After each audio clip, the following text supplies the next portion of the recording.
pot, le plus long sera...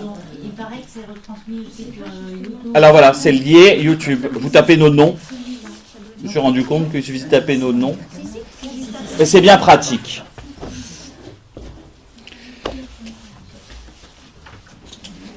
Je me suis... Bon, c'est la deuxième année consécutive que je reprends ce cours. Au tout début, je n'ai pas commenté, volontairement, je n'ai pas commenté le prologue. Mais je me rends compte qu'à la longue, normalement, c'est vous qui devez pouvoir me faire le commentaire du prologue à la fin. Mais juste pour vous donner le lien. 3 lignes pour commencer, qui sont du prologue, les versets 2 à 4. Il était au commencement auprès de Dieu, tout fut par lui et sans lui rien ne fut. Ce qui fut en lui était la vie, et la vie était la lumière des hommes. Et là, on va commenter le chapitre 5, mais c'est ce que l'on va avoir. Celui que j'appelle le neurasthénique. Je leur donne toujours des noms. Pareil, il y a des psaumes, il y a le psaume du dépressif, le psaume du... Voilà, là c'est le psaume, c'est vraiment le neurasthénique, cet homme qui n'a plus aucune force. Aujourd'hui, mais depuis très longtemps, vous savez que l'Église a utilisé l'Évangile selon saint Jean pour former les catéchumènes.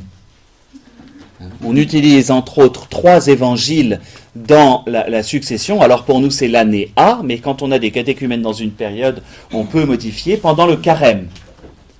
Premier dimanche de carême, c'est toujours les tentations de Jésus, selon l'année, donc chez Saint Matthieu, Saint Marc ou Saint Luc. Mais à partir du 2e dimanche de carême, on va utiliser les évangiles de Saint Jean. La Samaritaine, l'aveugle-né, la résurrection de Lazare. Il manque un. 2, 3, 4. 6, 5, on a la transfiguration. Et ensuite, 6 la passion et 7, c'est Pâques.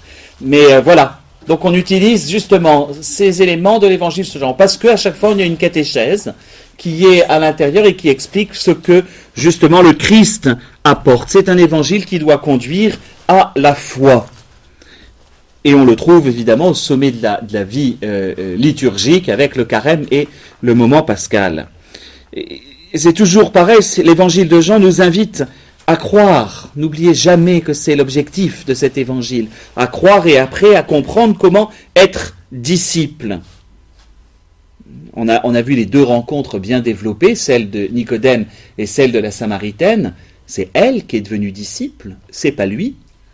En tout cas, il va encore attendre et il va rester dans la nuit, ces 2 nuits qu'il va venir. Elle a accepté et elle devient témoin à son tour, parce qu'il y a ça aussi dans l'évangile en tant que tel. Il faut devenir soi-même témoin.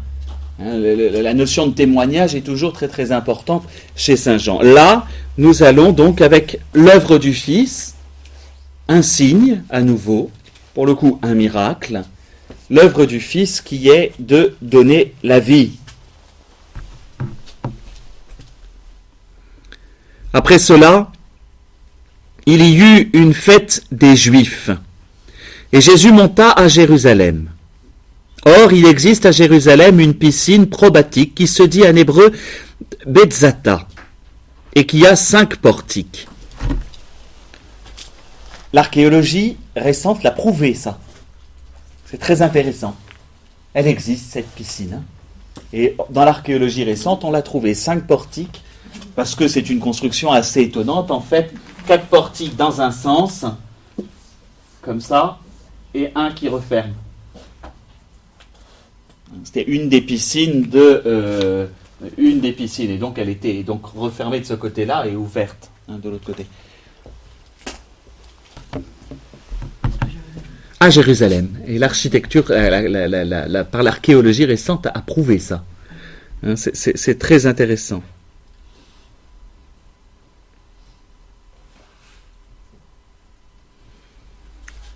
Les notes de ma Bible, par exemple, n'ont pas encore pris ça en question. C'est assez récent qu'on a trouvé, mais en effet, ça correspond. Comme quand on va entendre parler du portique de Salomon, etc. Saint Jean décrit vraiment des lieux qu'il a connus. On enracine toujours. Hein, on est dans un lieu, on décrit Jérusalem tel qu'il a été connu, ou que certains peut-être, voilà. Sous ces portiques gisait une multitude d'infirmes, aveugles, boiteux, impotents, qui attendaient le bouillonnement de l'eau. Je voudrais reprendre ces trois types de personnages, aveugles, boiteux et impotents. Dans la tradition,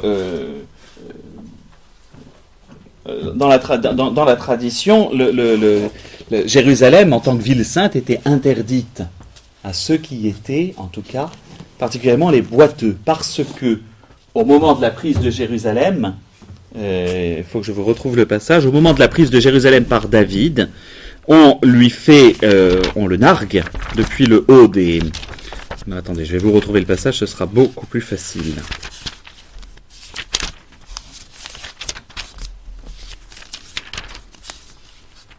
On nargue Jérusalem, donc c'est dans le 2e livre de Samuel.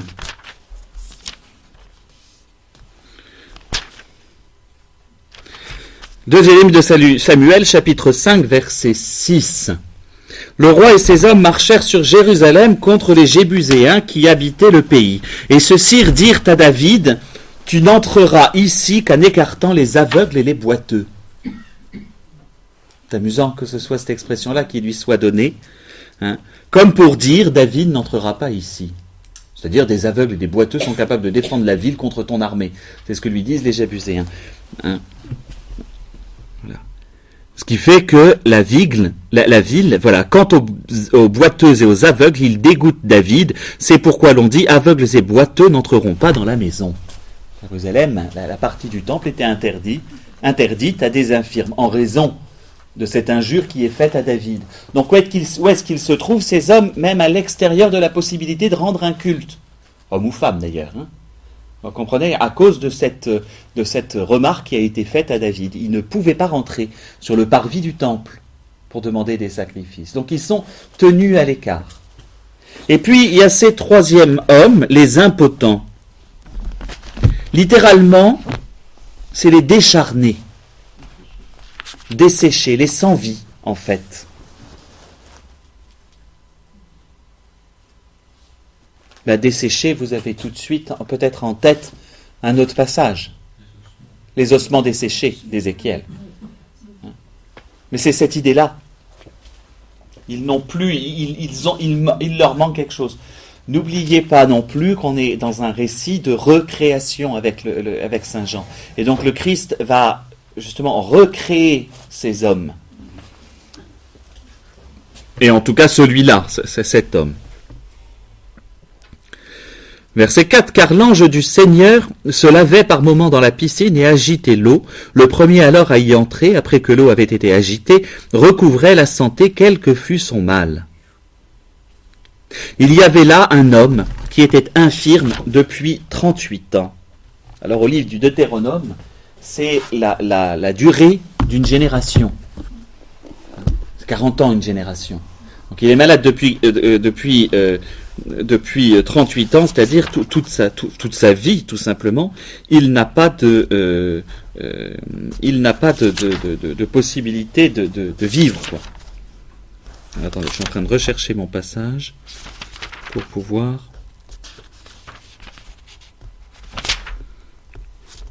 bien vous dire.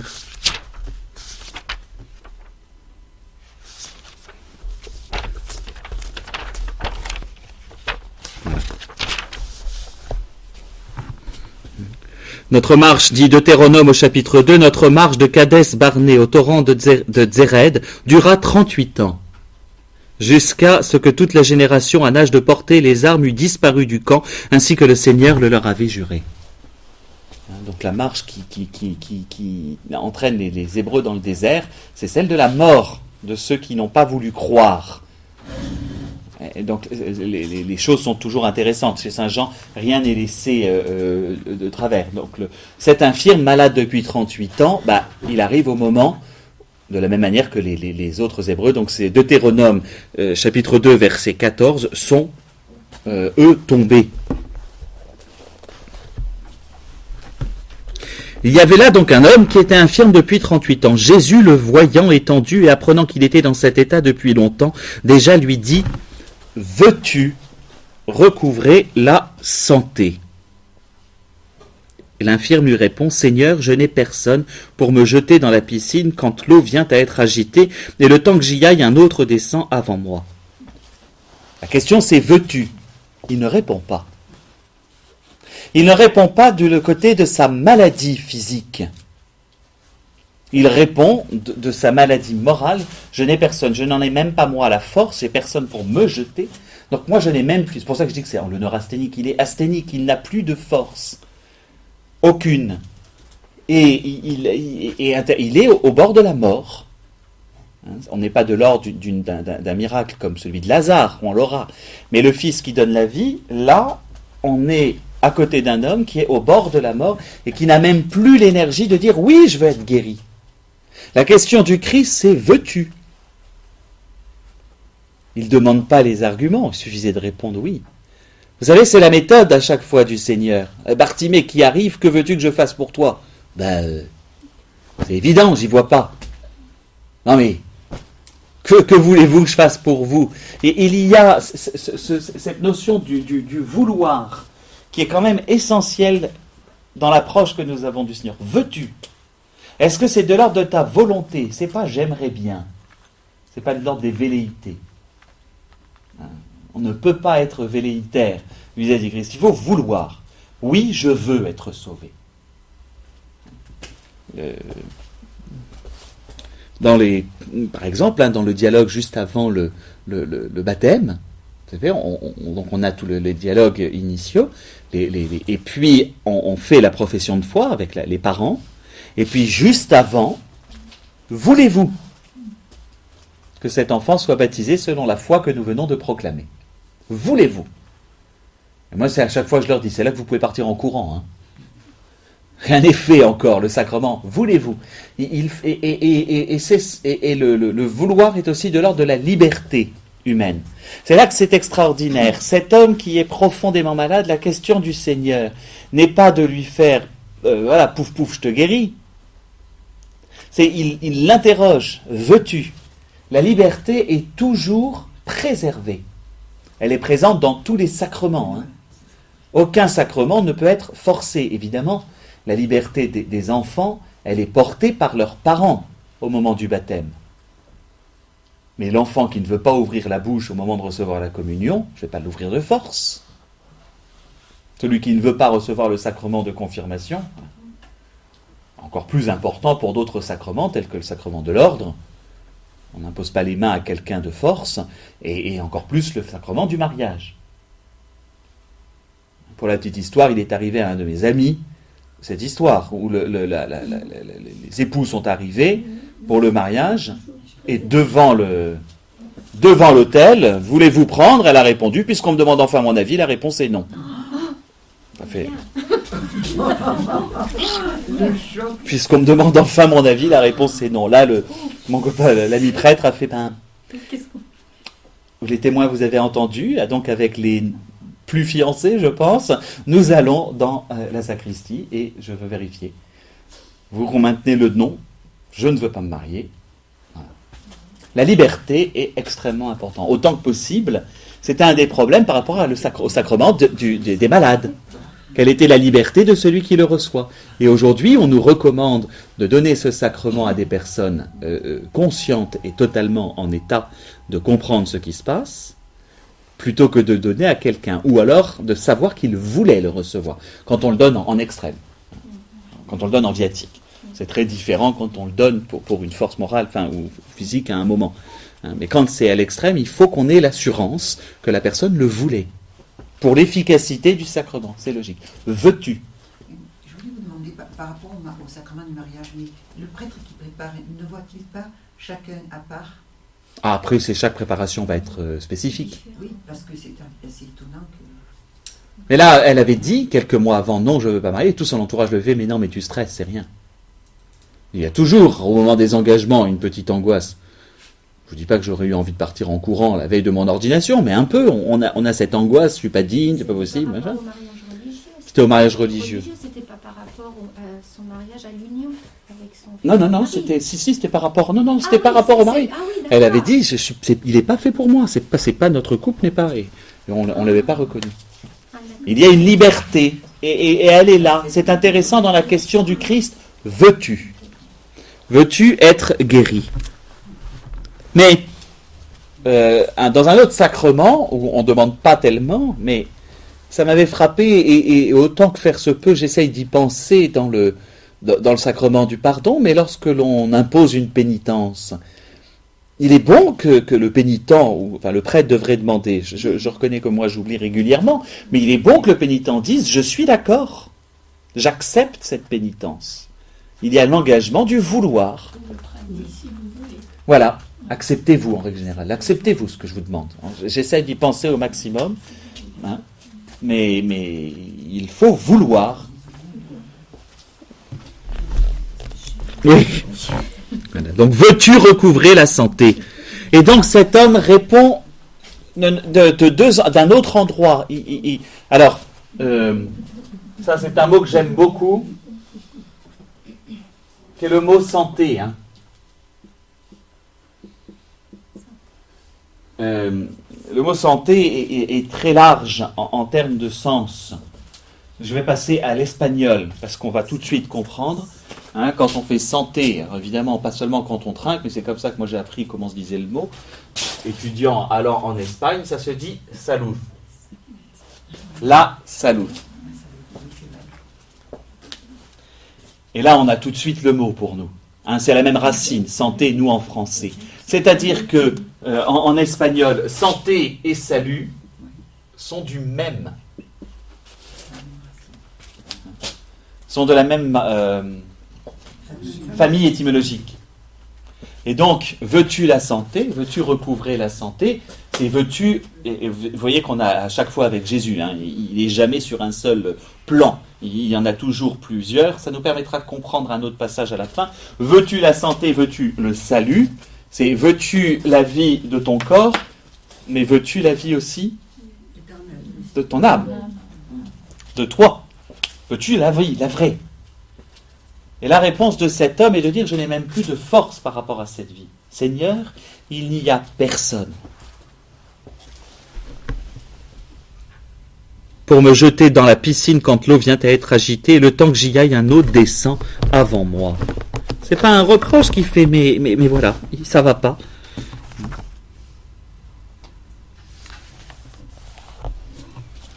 Il ne s'entend pas sur son mal physique, mais il s'entend sur son mal moral. Je n'ai personne, les autres sont des rivaux. Et c'est très intéressant pour nous dans la démarche du... J'en ai parlé, enfin je redis des choses, parce que sans doute que ça me marque actuellement. Mais c'est un des mots contemporains, et entre autres un grand mal de l'ordre de la vie spirituelle. Hein, c'est ce mal qu'on appelle l'acédie. L'acédie, c'est la dépression spirituelle, le dégoût des choses divines. C'est lié au péché de paresse, parce qu'en règle générale, la pente de l'acédie, c'est la paresse. Tendance à procrastiner, comme on dit. Remettre au lendemain ce que l'on pourrait faire, procrastiner. J'ai découvert ce mot, je trouve ça très très joli à dire. Promis à ma belle-sœur, j'essaierai de le caser dans une homélie. Mais la dépression spirituelle, si vous voulez, très souvent c'est lié à une dépression physique ou une maladie physique. N'oubliez pas, alors ça c'est quand même essentiel, n'oubliez pas que la personne humaine est quand même corps, âme et esprit. Pourquoi est-ce que la distinction traditionnelle nous fait voir ces trois niveaux? C'est Saint Paul hein, qui cumule à la fois la manière de voir grecque, corps et âme, et la manière de voir hébraïque qui est corps-esprit. Oui, où est la différence, s'il vous plaît? Voilà. Avec l'esprit, justement. Ça, c'est je vais passer par le grec, ça vous permettra de voir les trois niveaux. Le corps se dit en grec soma. Si vous voulez, somatiser. Tout le monde le sait, voilà. La soma, le corps en tant que tel, c'est la réalité physique que nous avons. L'âme se dit en grec psyché. Je ne sais plus. Psyché. La psyché, elle correspond à la réalité en tant que forme. Elle est une réalité, pour le grec, dans la philosophie grecque, immortelle, pas obligatoirement divine, vous comprenez? Tandis que l'esprit, dans le mot grec, je dis pneuma.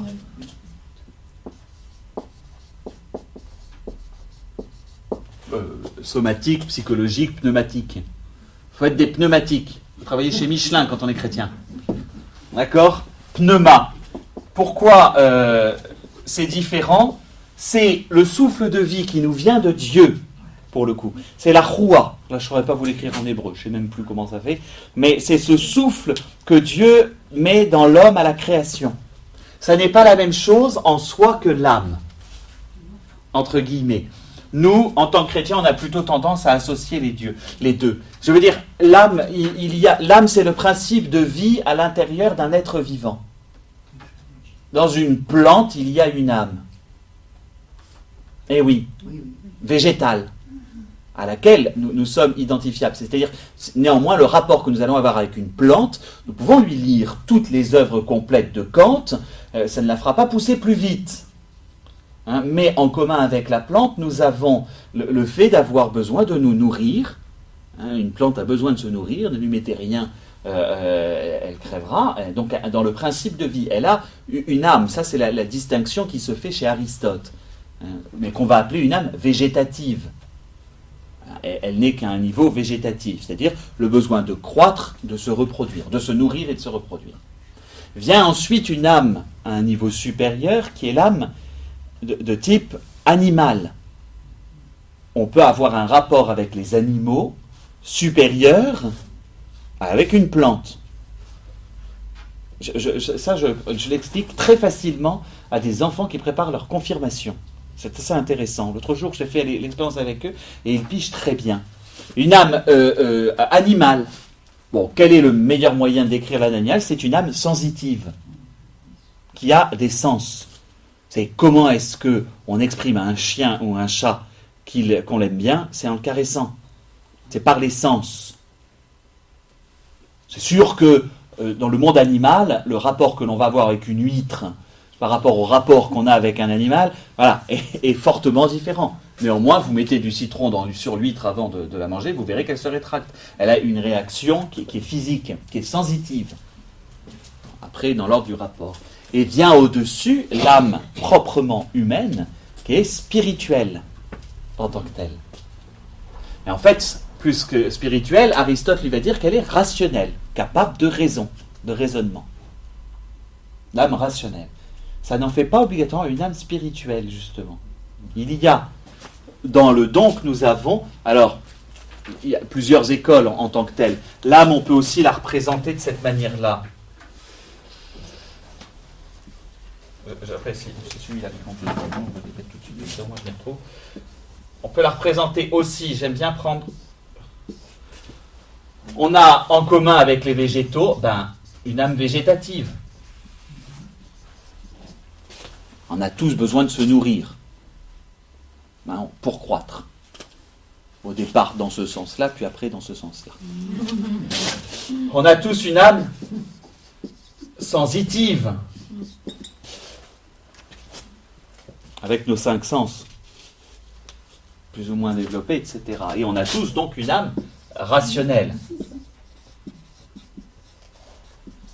Or, cette âme rationnelle, étant faite à l'image de Dieu, peut entrer en contact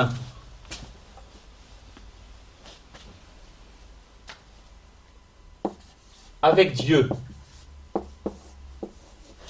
Par quel point ce que Sainte Thérèse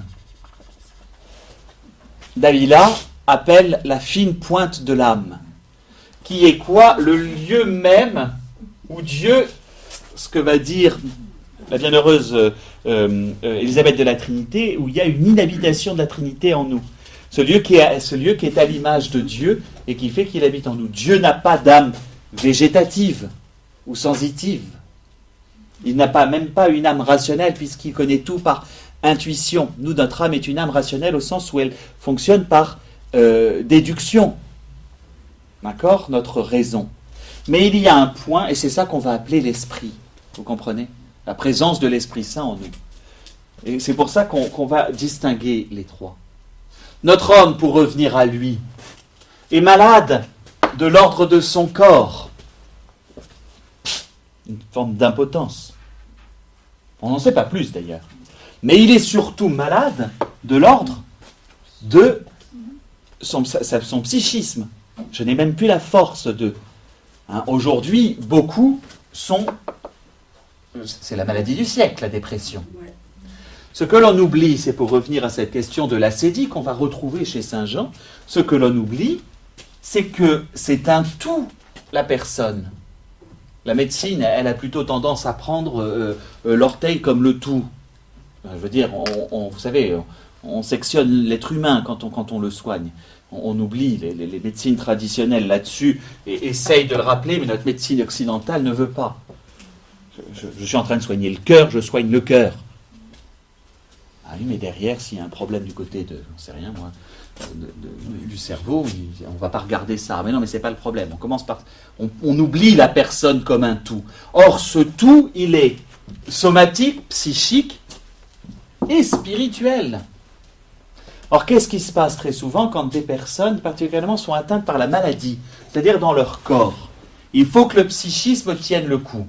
Et c'est difficile, on en parlait, il faut que le psychisme tienne le coup. Mais pour que le psychisme tienne le coup, il faut que... Alors, c'est pas bien ça, parce qu'en fait, il faudra inverser. Qu'est-ce qui nous soutient réellement? C'est le spirituel. Et la maladie de l'ascédie, c'est là qu'elle se passe. Je vous dis, c'est là qu'on se retrouve au confessionnal, en règle générale, comme un docteur. Comme ça qu'une dame est sortie une fois en me disant « Merci docteur ». J'ai beaucoup ri et j'ai beaucoup aimé. Parce que c'est vrai, il y a quelque chose à guérir de l'ordre de l'âme. Et en règle générale, c'est le dégoût, donc dégoût de la prière, ou lassitude extrêmement rapide dans la prière, etc. C'est ce qui est intéressant. Je ne suis pas très loin du tout de Saint Jean, vous allez voir, on va reprendre et ça permet de tout décrypter. Cet homme est malade physiquement, il vient de dire qu'il est malade là. Est-ce que le Seigneur vient commencer par guérir en nous? Le plus important. Eh oui. Ce contact que nous pouvons avoir avec Dieu. Car qu'est-ce que le péché? C'est ça. C'est cette rupture. Cette rupture que nous pouvons avoir vis-à-vis de Dieu. Et cette rupture est définitive. Le Christ vient rendre la vie. Pourquoi? Il vient rendre la vie ici afin que, par conséquent, elle irrigue la totalité de la personne. C'est ça. Est-ce que quelqu'un comme Marthe Robin, je prends d'exprès, puisqu'elle vient enfin d'être déclarée vénérable et ça fait plaisir, quelqu'un comme Marthe Robin et mon frère et ma belle-sœur ont appelé leur premier fils Marthe en espérant qu'un jour elle soit béatifiée. Voilà. Bon, mais c'est dommage parce que je leur ai dit, j'aime beaucoup quand même notre sainte Marthe de l'Évangile. On en reparlera plus loin. Mais qui, de l'ordre de la vie végétative, ne pouvait pas manger, avait perdu quand même une capacité. Son corps était bien disloqué quand même. Qui plus est, attaqué. Qui, même de l'ordre du psychisme, elle le dit à certains moments, les attaques du démon de l'ordre du psychisme étaient extrêmement violents. Mais, de l'ordre de la vie pneumatique, on va dire plutôt spirituelle, c'est plus élégant, ça nous fait moins penser à Michelin, de l'ordre de la vie spirituelle avait une telle solidité que ça rayonnait jusque dans son corps même. Et même peu avant sa mort. Hein. Mes parents ont pu la voir en 80, juste avant, elle est morte en 81, et ont été saisis par sa voix, parce qu'elle transmettait. Pour la petite histoire, maman attendait mon petit frère à ce moment-là, Et Marthe Robin leur a dit, défendez la vie, défendez la vie. Maman dit, je suis enceinte du 6e, donc a priori, je suis plutôt pour. Et aujourd'hui, mon frère est président de l'association Alliance Vita. Et ça m'amuse toujours de me dire, elle a joué un rôle. D'ailleurs, mon frère le dit lui-même. Elle a peut-être poussé un peu. Enfin, voilà. En tout cas, mais vous comprenez. Donc notre asthénique, pour revenir, notre asthénique comme vous voulez, il était là déjà, il vient de répondre de l'ordre de la psyché. Mais qu'est-ce que le Seigneur lui a demandé? Veux-tu la santé? Il lui a demandé quoi? Veux-tu le salut? Vous comprenez? On est toujours entre le Seigneur et ses interlocuteurs au point de rencontre. Lui déjà, vous comprenez, est allé plus loin que son seul mal physique. Je n'ai personne, il était l'ordre de sa solitude, de sa dépression, si vous voulez, spirituelle. Et le Christ lui a posé une question qui était de l'ordre de son malheur spirituel. Pas seulement de la dépression psychique. C'est toujours très intéressant. En tout cas, sachez une chose, quand on traverse des épreuves, psychiques ou physiques, la pneuma peut être vraiment atteinte. Et c'est la pente de ça, justement, de la l'ascésie. Et qu'il faut oser tout regarder quand on est malade, y compris sa vie spirituelle. Je ne comprends pas, j'y arrivais très bien depuis que j'ai fait telle maladie ou quoi que ce soit, j'arrive plus à prier. Logique. Normal. Vous avez soigné le reste et vous avez oublié de soigner ça. Nous sommes un ensemble. Et là, cet homme, vous voyez, on a le double mouvement. C'est très intéressant. C'est même très rassurant pour beaucoup de personnes qui oublient ça.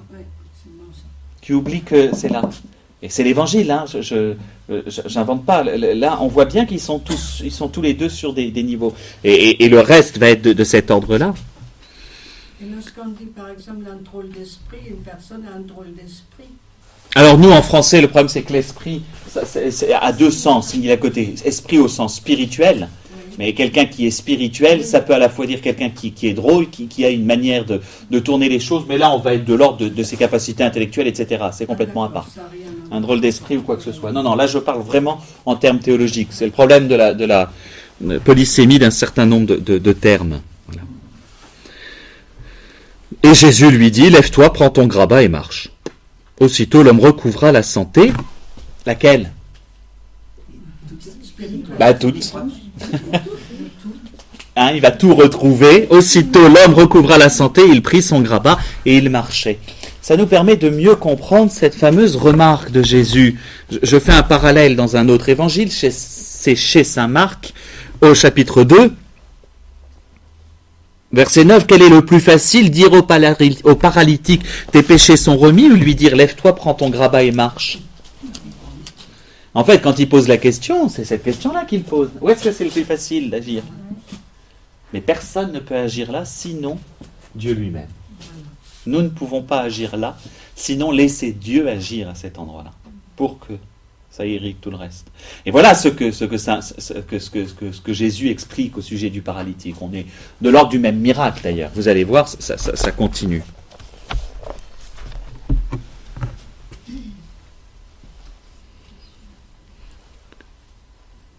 Or, c'était le sabbat ce jour-là. On va quand même trouver un débat sur le sabbat. Vous savez que c'est un des points d'achoppement. Encore aujourd'hui,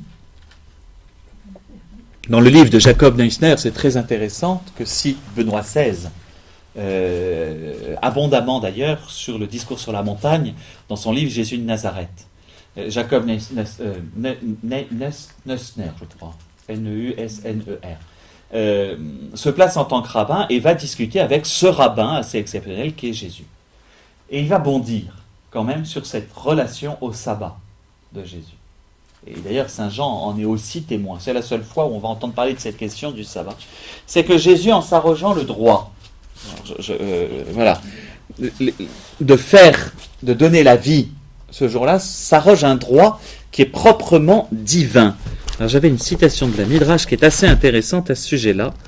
Dans la Midrash, donc ce commentaire des rabbins à travers les siècles, vous allez lire un des commentaires. Dieu seul peut poursuivre le 7e jour son œuvre de création et de jugement. Évidemment que Dieu poursuit, ne serait-ce qu'en maintenant l'existence de ce qu'il a créé, ça c'est notre foi. Mais Dieu, on est dans une création qui est continuée. Heureusement que Dieu pense toujours à nous. qu'il garde la création dans sa réalité. Sinon, voilà, on ne serait plus là, plus rien. Donc là, Jésus, tout simplement, s'arroge le droit de travailler à la vie. Tout simplement. Tout simplement. Et vous voyez comme à chaque fois, donc, on a eu le mouvement jusque-là, avec les Juifs en question, on va retomber, mais qui ils vont accuser? Celui qui est guéri. Les Juifs dirent donc à celui qui venait d'être guéri, c'est le sabbat, il ne t'est pas permis de porter ton grabat. Enfin, mais on peut être comme ça. Hein, un gars qui est en train de porter son grabat bon, t'as pas le droit de faire ça. Mais ça, c'est le problème. Et Saint Jean le montre très simplement là, mais les évangélistes essayent de le montrer, c'est le problème de la bienveillance. Ce fruit de l'esprit qui manque tellement. Mais on va trouver la même chose dans l'Église, mais alors aujourd'hui, c'est encore plus flagrant. Un tel, il fait ça dans sa paroisse, tu comprends, c'est pas... Et alors, réjouis-toi d'abord, parce qu'il y a peut-être du monde qui y va, ouais, mais il vit de ma paroisse. Tes paroissiens, ils vont à la messe, sois content. Vous voyez, c'est cette incapacité à commencer par se réjouir. Quelle chance, tu es guéri. Mais attention, on ne porte pas ton grabat, c'est pas permis le jour du sabbat. Il manque quelle chance tu es guéri. Alors je ne vais pas rentrer trop dans le détail aujourd'hui, parce qu'avec l'aveugle-né, on a le festival. Et il leur répondit, celui qui m'a rendu la santé m'a dit, prends ton grabat et marche. Il se place simplement dans l'obéissance. Et celui qui avait été guéri ne savait pas qui c'était. Jésus, en effet, avait disparu, car il y avait foule en ce lieu. Après cela, Jésus le rencontre dans le temple et lui dit, voilà, tu as recouvré la santé, ne pêche plus, de peur qu'il ne t'arrive pire encore. Vous voyez bien où on était. On était là. Jésus est allé toucher le plus profond de la personne. Mais c'est intéressant. La guérison extérieure. Souvenez-vous, on a terminé le chapitre précédent, le chapitre 4, avec la guérison du fils du centurion. Enfin, on était revenu à Cana, le deuxième miracle de Cana. Mais le signe extérieur est toujours le signe de quelque chose de bien plus profond. Il va lui dire, ne pêche plus, comme il va dire à la femme adultère. Donc il y a... La question n'est pas de savoir si cet homme, alors c'est parce que ça va être le débat, justement. Saint Jean relève bien les choses, ça va être le débat de l'aveugle-né. Et est-ce que c'est parce que lui a péché ou ses parents ont péché qu'il est aveugle-né? Donc on considère la maladie physique comme liée au péché. C'est le bon Dieu qui t'a puni. Vous savez, cette expression qui est terrible, qui se dit, bien fait, c'est le bon Dieu qui t'a puni. Et c'est toujours la question de la responsabilité de Dieu par rapport au mal. Et donc, en l'occurrence, Jésus montre bien le signe extérieur que son corps est redevenu ferme, et le signe aussi que son âme a été affermie et qu'au fond, il a été pardonné dans ce miracle. Le signe extérieur est toujours le signe de quelque chose de beaucoup plus profond. Et il faut aller le décrypter. Là, l'avantage, c'est que Jésus nous le décrypte. Et clairement, pour une fois. Après cela, donc Jésus le rencontre dans le temple et lui dit, voilà, tu as recouvré la santé, ne pêche plus de peur qu'il ne t'arrive encore. Qu'il t'arrive pire encore, pardon. L'homme s'en fut révélé aux Juifs que c'était Jésus qui lui avait rendu la santé. C'est pas de la délation, mais il va dire tout de suite. C'est intéressant de voir lui sa réaction. Aussitôt il va dire, voilà, c'est lui qui m'a guéri, il m'a permis. J'ai obéi, c'est à lui que j'ai obéi. Il m'a dit de prendre mon grabat, je l'ai pris. Il ne faut pas le voir aussitôt comme quelqu'un qui va dénoncer. De la même manière, c'est intéressant parce que ce miracle nous prépare à celui de l'aveugle-né, qui va être encore meilleur. Lui qui va devenir disciple. Il n'est pas encore disciple. Il a été guéri, il a été sauvé. C'est pourquoi les Juifs persécutaient Jésus parce qu'il faisait ces choses-là le jour du sabbat. Mais il leur répondit, et là on va rentrer dans un nouveau débat. Mais il leur répondit, mon Père est à l'œuvre jusqu'à présent et j'œuvre moi aussi.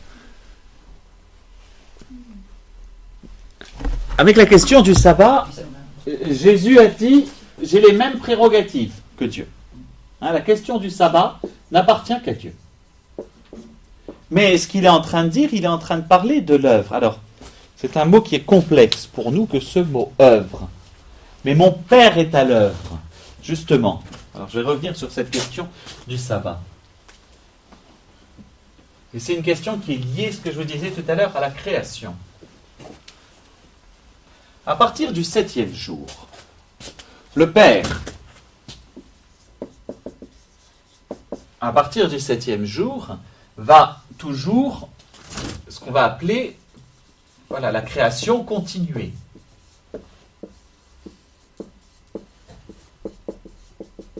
Il a créé, mais il maintient la création en tant que telle. Et donc, la création continuée, si vous voulez, c'est ça l'œuvre du Père. Là, vous retrouvez son œuvre. Il est toujours à l'œuvre. Le Père ne cesse jamais d'être à l'œuvre. Dans cette création, Dieu demande le respect du sabbat.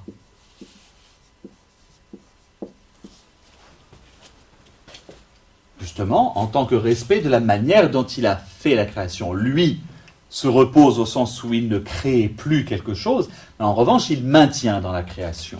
Et par le jour du sabbat, il demande, alors attention, il faut aussi bien comprendre qu'au moment de l'exil à Babylone, si Israël a maintenu fortement son identité, il n'y avait plus de temple, il n'y avait plus de sacrifice, donc normalement ils auraient dû être noyés. Et ils ne peuvent conserver leur identité, il faut aussi les comprendre. Pour nous c'est étrange, par deux choses, les interdits alimentaires et le respect du sabbat. C'était la seule possibilité de se dire juif et de montrer qu'on l'était. Donc le sabbat est un acte de culte. Ce n'est pas simplement un dimanche où je vais pouvoir dormir ce matin. C'est un acte de piété, si vous voulez. De la même manière que les interdits alimentaires. Et donc il faut comprendre les juifs qui, quand un homme est en train de faire un travail, porter son brancard, il y a une manière d'interpréter, lorsqu'il fait cela, ils sont furieux, mais de manière en soi un peu juste, en disant, mais attends, tu ne fais pas ça, tu lèses Dieu, c'est un crime de lèse-divinité. Vous comprenez ? C'est important ça, parce que sinon, au bout d'un moment, avec les Juifs, on fait, ils sont... Alors après, ils vont être un peu braques quand même, ils sont un peu légalistes sur les bords. Mais le point de départ, c'est quoi ? Mais il faut préserver, c'est pour préserver la sainteté de Dieu. Soyez saints comme je suis saint. Et donc, le jour du sabbat, vous avez à le respecter, à la lettre. C'est ça le sentiment qui leur vient. Et il est louable. Simplement, Jésus est en train de dire que, d'abord,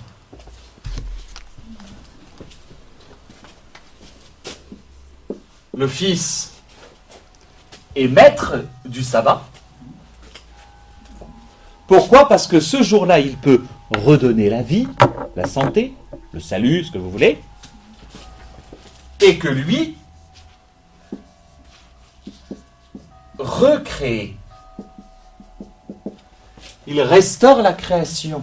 Vous comprenez ce parallèle ? En restaurant l'homme malade, il le crée à nouveau. Et si vous vous souvenez, il était donc impotent, desséché. C'est la prophétie d'Ézéchiel. En ces jours-là, je remettrai de la chair et un souffle de vie dans ces personnes. Donc, évidemment, qui est là-dedans ? C'est l'Esprit Saint qui est toujours perpétuel. Mais vous avez l'action du Père qui est dans la création et qui la maintient, qui la continue. Donc mon Père est à l'œuvre, et moi aussi. Ce qui a été créé, je le recrée. Je le restaure, si vous voulez, en tant que tel. Et c'est là l'importance de ce lien avec le sabbat. Je voulais vous le montrer par là. Vous comprenez le lien, il est là. Jésus, en influant le jour du sabbat, attention, qu'est-ce que c'est? Il donne la vie, hein, c'est une question de vie. C'est pas une question de... voilà, il n'est pas allé vendre des chèvres ce jour-là, quoi. Pour construire un escalier, il était charpentier, donc c'est un fils de charpentier. C'est pas ça. Son œuvre du sabbat est toujours de donner la vie. Or, le sabbat est un acte de culte pour célébrer la vie que Dieu a donnée. Voilà, c'est pour bien voir cette imbrication et la question, pourquoi est-ce que les Juifs sont si horrifiés? Et très rapidement, attention, il est à Jérusalem, il est en face des pontes. Il n'est pas avec les petites querelles qui vont se passer à Capharnaüm ou à Cana. D'accord? Là, il énerve les gens et il énerve un certain nombre de personnes, mais c'est très différent, il y a quelque chose de l'ordre de la jalousie. Là, ils sont très clairs, et Saint Jean le précise, alors là, il y a quelque chose qui ne va plus, parce qu'il vient de dire qu'il continue lui aussi l'œuvre du Père. Donc non seulement il se fait en se faisant égal par rapport au sabbat, et il se fait égal au Père. Si son attitude peut être identique à celle de Dieu vis-à-vis du sabbat, c'est qu'il se considère comme Dieu. Il va falloir qu'il précise quand même, le Seigneur, hein, parce qu'au bout d'un moment, voilà. Et donc le Christ, le Fils, Jésus va expliquer ce qu'est l'œuvre du Fils.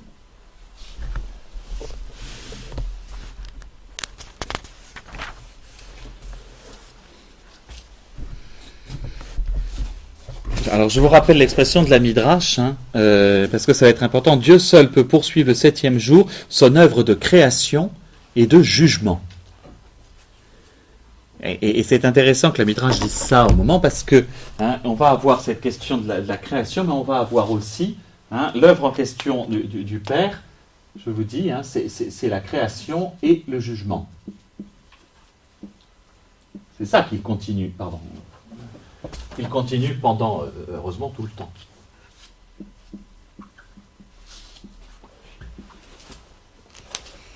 Et voilà le discours sur l'œuvre du Fils. Jésus reprit donc la parole et leur dit, en vérité, je vous le dis. Le Fils ne peut rien faire de lui-même qu'il ne le voit faire au Père. Ce que fait celui-ci, le Fils le fait pareillement.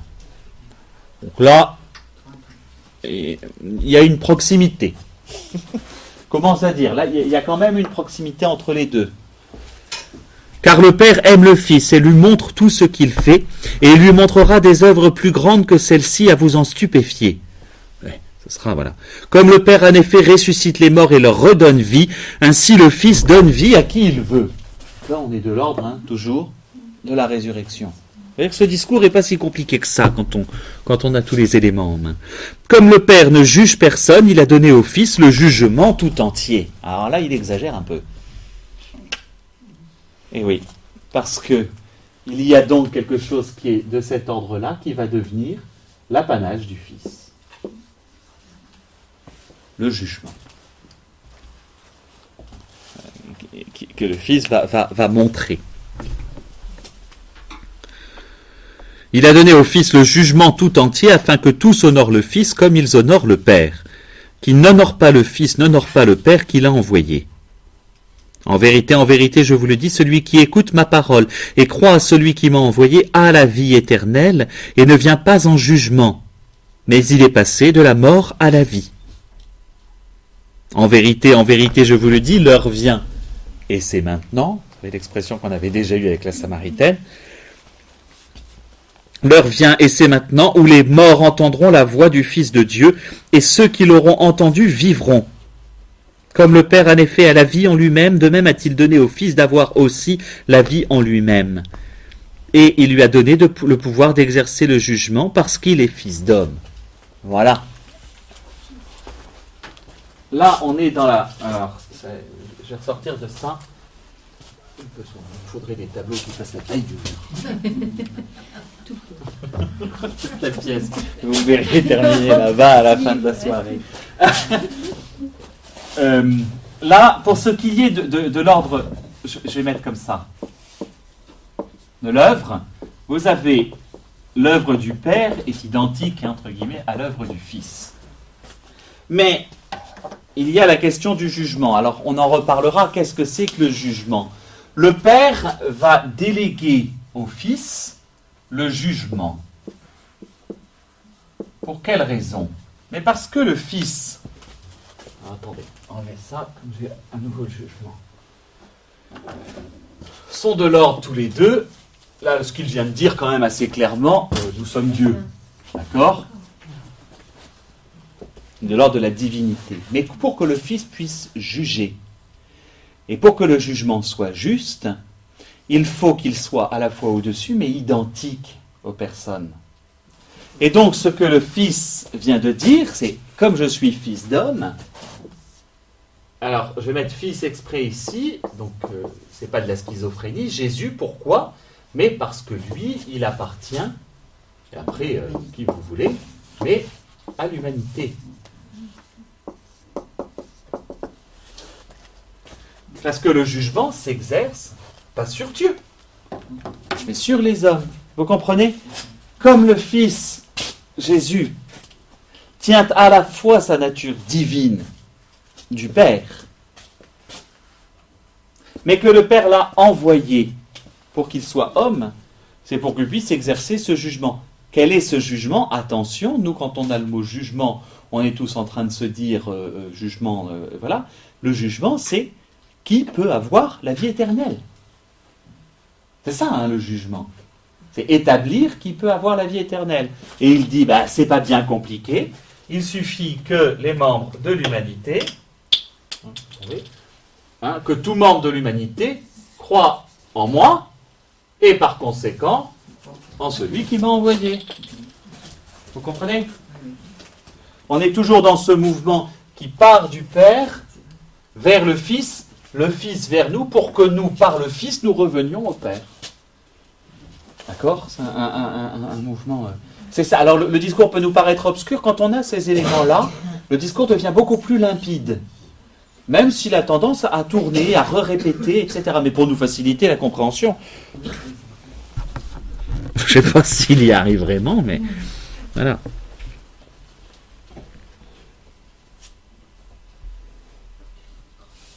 N'en soyez pas étonnés, donc au verset 28, n'en soyez pas étonnés, car elle vient l'heure où tous ceux qui sont dans les tombeaux entendront sa voix et sortiront. Ah, accessoirement, j'ai oublié de faire une remarque. Le fameux sortiront, c'est la même chose que le lève-toi, égaïré. En grec, lève-toi, ressuscite si vous préférez, c'est le même mot. Surgit. Hein? On a toujours le même mot. Lève-toi, c'est ressuscite, c'est ça qu'il lui dit. Hein?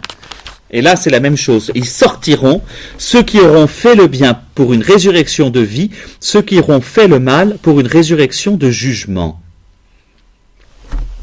Pas une résurrection de mort. Là, dans le mien, il y a marqué damnation. Pour la damnation. Ah, le problème, c'est que jugement peut être entendu d'abord aussitôt comme condamnation. Damnation, ça vient du même mot. Mais c'est étonnant. Moi, j'ai jugement. Attendez, j'ai une autre traduction là. Moi, j'ai damnation. Moi, j'ai damnation. Quelle tradition quelle traduction? Jérusalem. Oui, mais 60... la première, oui. Jugement. Je pense que c'est condamnation me paraît le plus proche, parce que condamnation, c'est à la fois jugement, etc. Mais pas damnation tout court. Attendez, je vais vous dire moi ce que j'ai là. 1955. J'ai condamnation, moi. Oui, c'est ça, c'est la première. Je cherchais l'époque.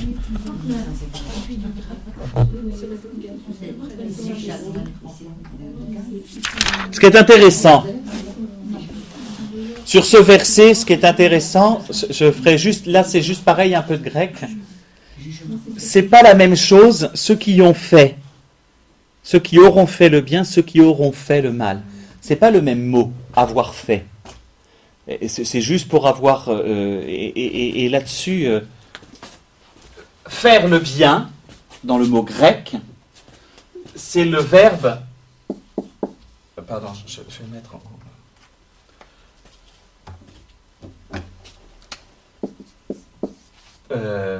poiein. Hein, si vous voulez, Po-i-yein. Et l'autre, ça c'est faire le bien. Ça c'est pour le bien. Je vais vous dire pourquoi la différence. Et l'autre, je me souviens plus. Ça va être praxein.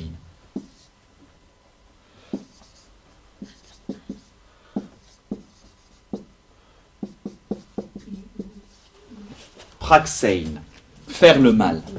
Et c'est très intéressant en termes de mots. Ceux qui ont fait le bien, c'est-à-dire qui ont agi bien, c'est le mot poiein. Poiein, c'est le mot qui a donné poésie, tout simplement. D'accord ?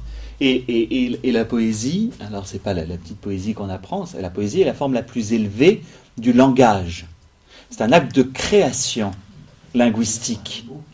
Non mais juste à travers un mot. C'est-à-dire que le mot poiein est ce qui est associé à la création. Alors vous me voyez venir, c'est-à-dire que ceux qui ont fait le bien ont eu des actes créateurs. Alors que l'autre terme, praxein, c'est ce qui a donné pragmatique, terre à terre. Vous comprenez ? Faire le bien, c'est accomplir un acte créateur. C'est surtout le premier qui m'intéresse. Et c'est beau quand même d'entendre ça. La bonne action est un acte de création. Parce que, en raison de ça, nous pouvons avoir des actes bons, voilà. Et déjà, même le Seigneur, et là c'est intéressant, je vous ferai remarquer qu'il parle de ceux qui se sont déjà endormis dans la mort. Donc c'est le jugement qui a lieu pour toutes les générations qui ont précédé sa venue. Et par conséquent, qui auront lieu aussi pour nous. Voilà le jugement. Qu'est-ce que tu as fait ? Est-ce que tu as agi comme le Fils en continuant la création du Père ? C'est ça la question qui nous sera posée. Tout simplement. Enfin, tout simplement. C'est là qu'il faut prier avant la Vierge Marie pour qu'on nous inspire les bonnes réponses. Hein ? Oui, de toute façon. Je juge selon ce que j'entends et mon jugement est juste, parce que je ne cherche pas ma volonté, mais la volonté de celui qui m'a envoyé. Voilà. Là, il renvoie en disant, le jugement, c'est celui qui m'a donné la possibilité de juger. Le Christ dit toujours d'où il vient. Alors, il faut parfois distinguer, est-ce qu'il est en train de parler selon son humanité ou selon sa divinité ? En général, les deux. Mais là, il dit, le jugement, c'est quelqu'un qui m'a envoyé. Celui qui m'a envoyé, voilà, m'a permis de juger. Donc, en tant qu'homme. Alors, évidemment, en tant que ressuscité, mais c'est le Christ qui juge. Vous savez, il faut toujours avoir en tête à ce moment-là le jugement dernier dans la chapelle Sixtine. Il est terrible en juge, où Marie ramasse les pécheurs à côté. C'est ça. Si je me rends témoignage à moi-même, mon témoignage n'est pas valable. Un autre témoigne de moi et je sais qu'il est valable, le témoignage qu'il me rend. Et là, il commence par parler, attention, parce qu'on va entendre parler d'un autre témoin après que sera l'Esprit Saint, mais là, il est en train de dire, attendez, mais il y en a un, vous l'avez entendu, c'est Jean-Baptiste. Vous avez envoyé trouver Jean et il a rendu témoignage à la vérité. Quant à moi, ce n'est pas d'un homme que je reçois le témoignage, mais je dis cela pour que vous soyez sauvés. Celui-là était la lampe qui brûle et qui luit, et vous avez voulu vous réjouir une heure à sa lumière. Moi, j'ai plus grand que le témoignage de Jean. En effet, les œuvres que le Père m'a données a mené à bonne fin. Les œuvres mêmes que je fais témoignent à mon sujet que le Père m'a envoyé. Il parle de son miracle. Il dit, Jean a réveillé vos cœurs. Et c'est vrai. Et lui a témoigné pour moi. On est d'accord ? Là, en face de lui, il a été un témoin. Et il vous a dit qu'il n'était pas le Messie, mais il m'a quand même montré. Donc, ils le savent. Hein. Après, vous avez la mauvaise foi. Hein. Donc, il m'a quand même désigné comme le Messie. Mais moi, j'ai un autre témoignage. Parce que les œuvres qu'en tant qu'homme je fais, un homme ne peut pas les faire. C'est donc, ça vient bien de la puissance de Dieu. C'est-à-dire que les œuvres permettent le témoignage. On est toujours dans un vocabulaire juridique, hein, à ce niveau-là. Et donc, l'œuvre, en le guérissant cet homme, qu'est-ce que j'ai guéri ? Son corps. Mais derrière, j'affirme qu'il y a aussi son âme et son esprit qui ont été guéris, soignés, sauvés. Et donc, Si je suis capable, ça c'est un autre témoignage qui me vient. C'est Dieu qui me permet, c'est le Père qui me permet. Vous comprenez? Ce qu'il est en train de dire, c'est j'ai deux témoins. Jean, du côté de l'humanité, mais le Père du côté de ma divinité. Et si vous ne croyez pas, Et le Père qui m'a envoyé, lui, m'a rendu témoignage. Vous n'avez jamais entendu sa voix, vous n'avez jamais vu sa face, et sa parole, vous ne l'avez pas à demeure en vous, puisque vous ne croyez pas celui qui l'a envoyé. Voilà. Maintenant, que les choses soient claires. Vous croyez en moi ou pas? Vous scrutez les Écritures parce que vous pensez avoir en elles la vie éternelle, et ce sont elles qui me rendent témoignage, et vous ne voulez pas venir à moi pour avoir la vie. Et vous vous arrêtez à l'objet plutôt qu'à la personne. Ça, Benoît XVI était très ferme là-dessus. Nous ne sommes pas une religion du livre, mais de la parole, du verbe. Et c'est très très important. Ce qu'il veut dire, c'est vous vous arrêtez, et il leur dit, vous arrêtez à la lettre. Saint Paul le dira différemment, vous vous arrêtez à la lettre et vous n'allez pas chercher l'esprit. Jésus ne les accuse pas de respecter le sabbat. Il ne les accuse pas de scruter les Écritures. Mais il leur dit, vous cherchez dans l'objet ou dans le fait de scruter les Écritures votre salut, la vie éternelle, alors que c'est dans l'auteur de l'Écriture qu'il faut chercher. Je veux dire, c'est toujours le problème. On croise toujours ce problème-là, même dans notre vie spirituelle. Cherche-t-on les consolations spirituelles dans la prière pour les consolations ou pour l'auteur des consolations? Saint Thérèse d'Avila met énormément en garde là-dessus. Celui qui prie, histoire de l'éviter, je ne sais pas si c'est l'objectif de tout le monde, moi non, j'ai le vertige. Mais si c'est l'objectif de celui qui prie d'avoir absolument des grâces sensibles, etc., il se trompe. C'est un cadeau gratuit que Dieu va faire dans notre prière. On peut ne rien avoir et la prière sèche, elle peut durer toute une existence. Simplement, est-ce qu'on prie pour les grâces que l'on veut recevoir ou est-ce que l'on prie, les grâces sensibles, j'entends, ou est-ce que l'on prie parce que cela est le bon plaisir du Créateur?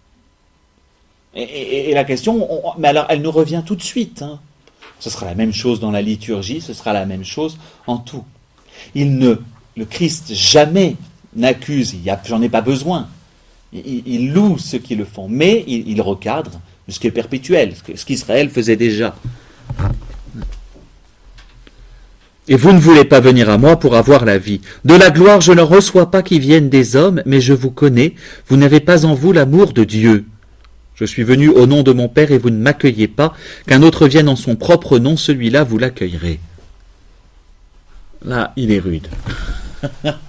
Il est rude. Mais oui, mais c'est là aussi la vérité qui vient dans la bouche du Christ. Il les renvoie quand même à leur contradiction, à ces hommes. Il leur dit, c'est un miracle. Dans les autres évangiles, on va retrouver le même problème. On dit, mais fais-nous un signe. Il vient de multiplier les pains, ou il vient de marcher sur les eaux, il vient de... et les gens, montre-nous un signe. Mais je viens de le faire, j'arrête pas de le faire devant vous, et vous ne croyez pas. Vous allez voir, Jésus, au bout d'un moment, va leur dire, mais s'énerver, entre guillemets, désespérer, mais essayez de croire quand même. Comment pouvez-vous croire, vous qui recevez votre gloire les uns des les autres, et ne cherchez pas la gloire qui vient du Dieu unique? Ne pensez pas que je vous accuserai auprès du Père, votre accusateur, c'est Moïse, en qui vous avez mis votre espoir. Car si vous croyiez Moïse, vous me croiriez aussi, car c'est de moi qu'il a écrit. Mais si vous ne croyez pas à ces écrits, comment croirez-vous à mes paroles? Donc là, il remet même en question leur propre foi. C'est très étonnant, cette vérité du Christ, chez Saint Jean. Il n'a pas peur de s'affronter. Et alors là, on a eu vous avez remarqué qu'on a eu tout le vocabulaire du jugement. Le jugement est donné au Fils, il a les témoins qu'il lui faut, il y a les accusateurs. Vous savez très bien qu'on aura à la fin le défenseur. C'est toujours intéressant, le vocabulaire juridique employé par Saint Jean en l'occurrence.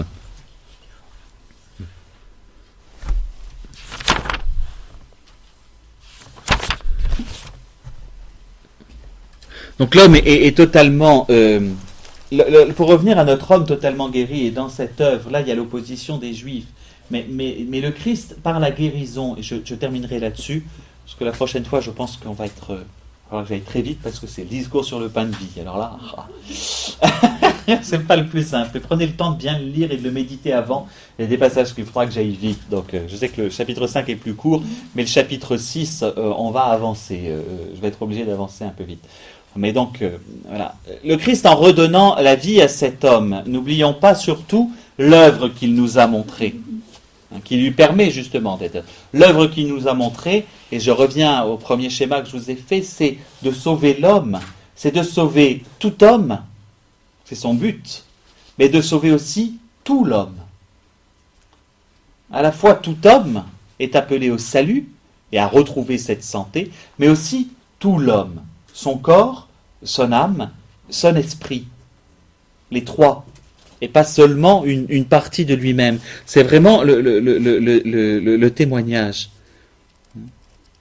Il y a à la fois le pardon, il va y avoir à la fois tout ce qui est de l'ordre de retrouver la